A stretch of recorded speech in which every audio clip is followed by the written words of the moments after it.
control panel that I made. It's nothing fancy, it's just basic, but it keeps everything organized and easy to use.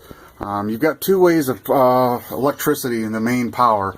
You've got your generator side and you've got your extension cord side. If you want to run on the generator when you're completely mobile, it's all the way to the left.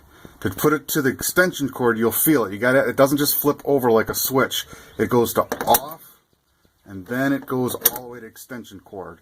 And you can't go all the way over. It's a safety feature.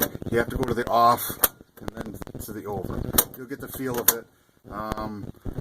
Kind of expensive switch there. It was like $80 at Grainger, but it has made life really nice as far as not having to unplug the generator and plug in the extension cord and all that stuff. It just flops it over and there it is. With you hooked up to electricity, whether in generator or extension cord, now you can turn on the water heater. That's the pressure washer water heater. Only turn that on when water is filling through the hoses and so forth.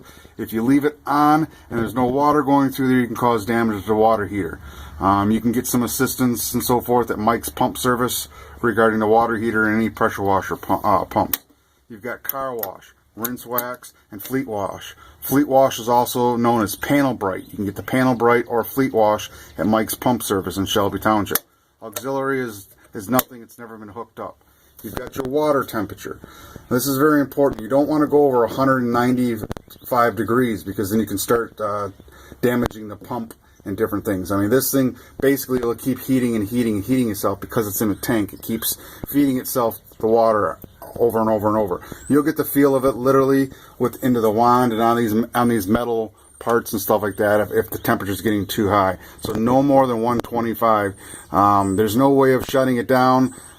Safety shutdowns, you just have to manually shut it down.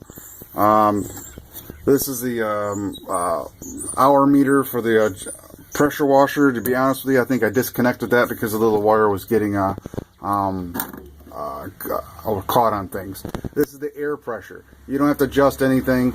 It just gives when the equipment's running and stuff. If this is down to zero, you know that your air compressor's probably ran out of gas or something like that. It's just a visual sight when the machines are running that if it's working or not.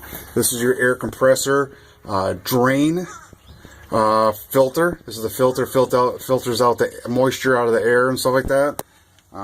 That's it as far as the control panels go.